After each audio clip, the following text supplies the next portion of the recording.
A couple of our San Marcos neighbors combined their favorite trick with their favorite treat, Halloween and music. Speaking of tricks, some local performers caused quite a fright hanging off the side of a campus building. It's really nice to just feel safe, you know what I mean? There's nothing scary about a Halloween party that's made with a culture of acceptance for all.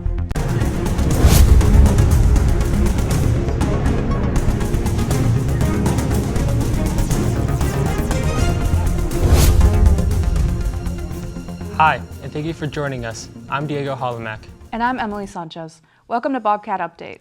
San Marcos is turning up the volume on Halloween fun this year, thanks to a few locals with a passion for music and all things spooky. Sebastian Corns shows us how their version of a holiday scare might have you tapping your feet. If you're searching for scary good times and loud music this Halloween, you don't have to look too far. Two local artists, Mitchell Meitler and Ricky Folan, turned their love for music and Halloween into a new San Marcos tradition. But no one was doing it on Halloween. That was like our favorite holiday. Obviously, we're both like creepy dudes, and so we were like, we want something cool, we want something fun. So we got our friends together and we threw a 2-day event in 2019 called Frights and Sounds. And it was a pretty decent success for our first festival.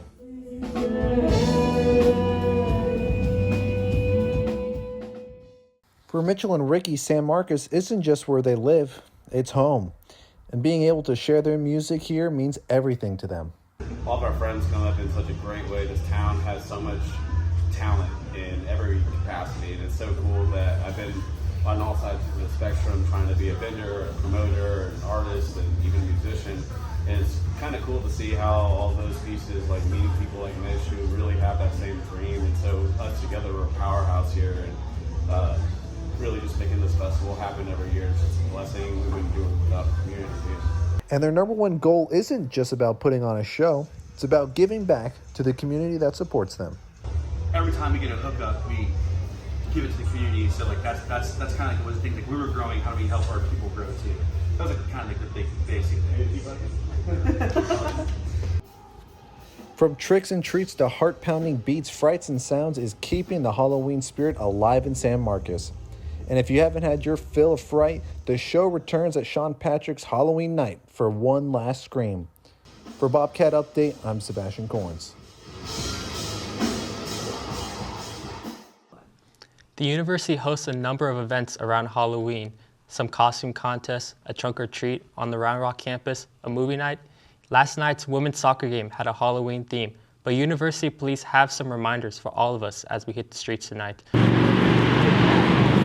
There are many things for a Texas State student to do during their Halloween weekend here at San Marcos. But what safety precautions is the city taking for this upcoming weekend? So we just have some extra patrols that'll be down here on the square with extra folks, just making sure that everyone stays safe.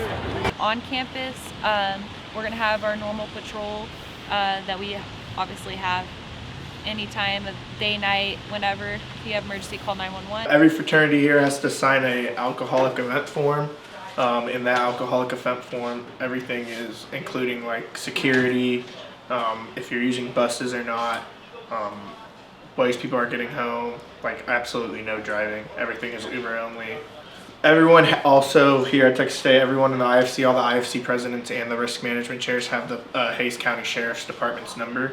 So we have the sheriff that's on call there. So if anything were to happen, fire, ambulance, we have him on call already, as well as just a bunch of different safety measures. Everyone that owns a property knows the fire escape and how to contact the fire department as long as their maximum capacities. And with that, every fraternity is supposed to have a 3-to-1 guest ratio, so it should never be above capacity as well. This has been Cole Harris, wishing you a safe and happy Halloween in your recent Bobcat Update. A wild performance by some local artists sure didn't feel safe. They were hanging off the side of a campus parking garage last week. It wasn't Halloween themed, but it sure was scary. Blue Lapis Light Dance Company performed a 30-minute dance at Tower Hall Thursday night. 5 performers were harnessed to ropes that hung from the roof of the dorm. Students, staff, and others started showing up at 7 at the top of the tower garage to watch the performers dancing on the side of the wall. Lots of Texas State students posted the performers practicing earlier in the week on social media. The production was brought to Texas State by the University Performing Arts Committee. The Blue Lapis Light Dance Company is known for these kinds of high-flying performances. They even have classes you take in Austin if you dare. We have a few more stories on the scary season coming your way. Reporter Laura Walker joins us to share a couple of her adventures. Laura? Thanks, Emily and Diego. Halloween season may be coming to a close, but that doesn't mean you can't stay weird, San Marcos. Whether you dare to be different or want to let your freak flag fly, proudly. Consider these offbeat study spots open year-round. Creepy, kooky, mysterious, and spooky. Alternative community spaces offer a judgment-free zone for locals to be their authentic selves. San Marcos has some strange and unusual hangout spots you can visit to unveil your inner bat. Coffee is not the only thing you'll find on these grounds. Wake the Dead Coffee House has been serving San Marcos for over a decade, and Elizabeth Dykes has been coming here since the beginning. The vibes are fun. They're spooky, they're creative, they're eclectic, and it's very representative of people who might be considered weird or different. Wake the Dead specifically is a really important part of the San Marcos community because Julie, the owner, she's really hardworking. And even when the pandemic was going on, she set up shop at that window. This place held up the quality of the drinks, the food, the space, the art. Like, there are legit art galleries inside this place. The art gallery is a quiet study space, and the courtyard sometimes hosts musical guests. Jory Watkins and Andy Foster say that the weekly free-range farmers market here is one of their favorite events. Places like this that host events like that, you feel so involved in a community that if you go out of your way to go to one of these events, you won't be feeling lonely. Yeah, and it's just nice to have a place that feels chill and relaxed, and there's outdoor areas to sit, and it's like a fun goth clown house. Yeah, it's like a Tim Burton house. I love it. Nathan Wynn and Aston Falavalita say they come to the shop regularly to compete in the weekly crossword puzzle challenge. For me, it's a very queer-friendly space, which I appreciate, I love. It's got like a historical vibe, it's like an old house, it's got the creaky staircase, and it's nice to be in like an old building and a bookstore and an apothecary. Yeah, and I really appreciate what they do for like the community with events and everything. Like, you're encouraged to share ideas and you're encouraged to like exist as you are. It's like a break from the clamor and the hubbub of your busy daily life, Yeah. If you want a more eerie site for your mystical meetups, these Texas State students say there is no better place than 666 Social. Where we're from, there's like little to no alternative people, and if you are alternative, like, you're getting bullied. I have really bad like social anxiety, so the fact that like I can feel so comfortable in this space, and it's really nice to just feel safe. You know what I mean? They're very inclusive with the community. Like, they have a shelf with things that you take if you need. They have like condoms, COVID tests, Narcan. They have an Ofrenda up. Me and her have pictures at the Ofrenda. Just seeing like that they had a place for me to put a picture of my brother was like a big thing for me. I'm very, very, very far away from home. I felt kind of disconnected from where he was, and like it meant a lot to me, I will say. Owner of 666, Andrea Hernandez, says she wanted to create a place where all darkness collides for people to explore their identity. I'm a Hispanic queer woman, so when you grow up a little weird or awkward, which I definitely did, growing up is hard. I wanted to make space that was for everyone. It didn't matter what color you are, what background you are. I think a lot of people feel like this is home. I do. Sinister Aunt is open to queer-friendly events, such as a weekly drag show. But the most unique part of the shop is here. The Parapeculiar Museum of Haunted Items, which even has its own podcast. Like, I've been ghost obsessed since I was little. I'm very open to haunted stuff, and I have this very big feeling that nothing is inherently evil. So we put a lot of our haunted items that we've collected from investigations or people that donated. 666 Social Club has plenty of events you can go to, including a special campy cult classic. I'm going tonight to see Rocky Horror Picture Show, and there's one more showing coming up. With the backdrop? Yeah. For the film's 50th anniversary, they're hosting an interactive Shadowcast premiere with a sing-along.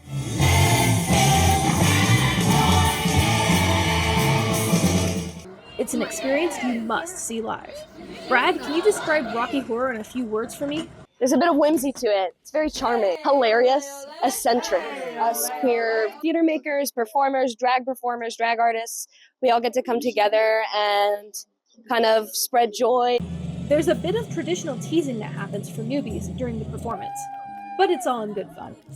A virgin is actually someone who has not seen the Rocky Horror Picture Show as a shadow cast. And they'll come up to the front of the stage. We will then ask them if they have mommy issues or daddy issues. Whichever one they pick, they will then moan that parent's name as best as they can. And it is quite an event. And then the person in front of me, they ask if they're a virgin. I'm like, huh? And then they ask them where they put the V, and they draw a V on them. I'm like, oh, that's cool.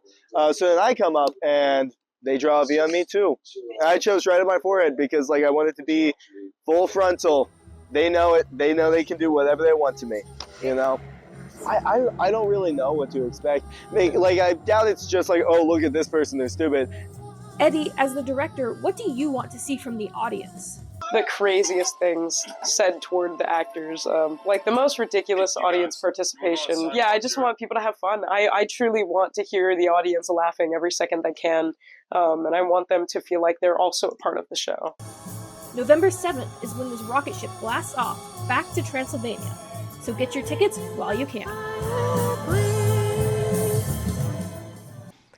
And Rocky Horror Picture Show is turning 50 years old. It debuted in 1975. Crazy how popular it still is, huh? Yeah, that's unbelievable that's still such a cult following after all these years. Thanks, Laura. 666 and Rocky Horror would be great options tonight, but we know there are a lot more choices out there. Reporter Ronnie Lee Miller decided to go out and ask what you're doing for Halloween. All right, so I am here with Esty, Archibald, Skippy, Ray, and Maya. You're gonna tell me their Halloween plans. So what are the two of y'all gonna be for Halloween? I plan on being David Boyle, Professor. Can we both be David? Let's do it. All right, cool. What are your plans for Halloween? I was planning to become a minion. Yeah.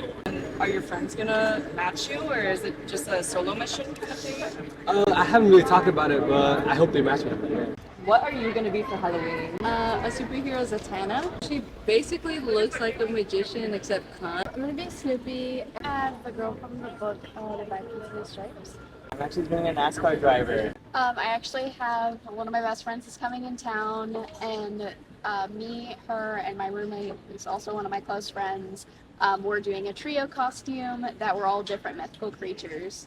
So I'm a dragon. Okay. Those are the wings. Your little wings. My best friend made them. Yes. That's the plan for the makeup. Real rough plan. Sick. I mean, but we see the vision. We see the vision. So what are y'all gonna do? Are y'all going out? Anything? David's a very handsome professor. And I'm probably gonna scare people all around it. I don't know. I'll probably just drink a 12-pack and call my ex and call it a night. Oh, that sounds like a good plan. Yeah, it does. All right. What are your plans? Are you gonna party again, hang out with friends or anything? Probably square, probably party. I really don't know. You don't know? I'm just going blind. My friends said they're gonna take me.